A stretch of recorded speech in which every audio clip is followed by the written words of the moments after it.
Marine Le Pen qui laboure, si je puis dire, en terre agricole. Donc ce matin à Brest, au grand oral de la FNSEA, cet après-midi à Pordic, dans une exploitation porcine, où Marine Le Pen a défendu sa vision de l'exploitation agricole familiale 100% française contre ce qu'elle appelle la concurrence déloyale favorisée par l'Union européenne, contre ses taxes, contre ses normes. À la dernière présidentielle, il y a exactement 5 ans, jour pour jour, c'est ici même au Zénith de Paris que Marine Le Pen avait livré son dernier grand meeting avant le premier tour de l'élection présidentielle. À l'époque, c'était un discours anti-système contre les élites, contre la mondialisation, contre la politique d'immigration. Eh bien, 5 ans plus tard, la tonalité devrait rester la même. Ça ne suffit pas à perturber le front qui dénonce, je cite, des slogans haineux, violents, antidémocratiques et pas très crédibles. Et puis à l'instant, il y a à peine 5 minutes, on a vu une militante féminine ici à 2 mètres de nous hurler des propos hostiles au Front National.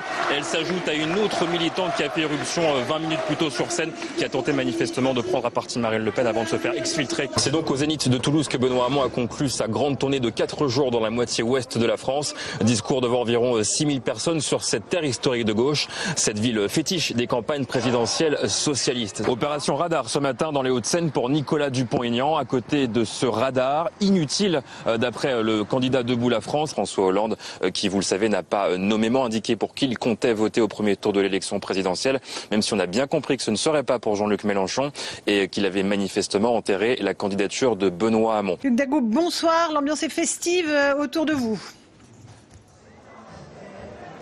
Oui, vous l'entendez, la salle François Mitterrand qui s'est littéralement transformée en dance floor.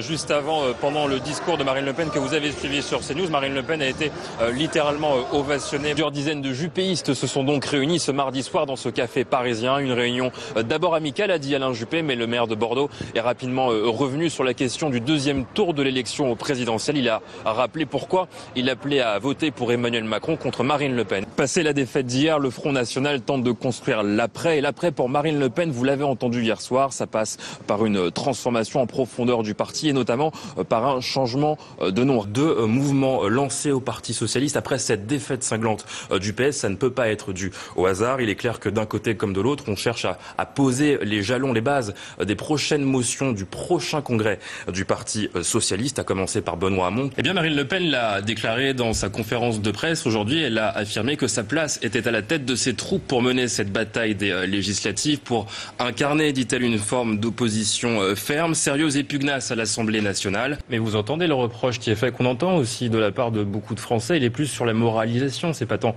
sur le fond, c'est sur le principe même. Fallait-il employer des personnes de sa famille, même Je pense que le mieux est de ne pas le faire. Bienvenue sur CNews si vous nous rejoignez. À la une, je vous en parlais donc dans les titres, le marathon diplomatique d'Emmanuel Macron qui se poursuit. Le président français qui a déjeuné tout à l'heure avec Donald Trump, le président américain, qui l'a accueilli à l'ambassade des États-Unis à Bruxelles.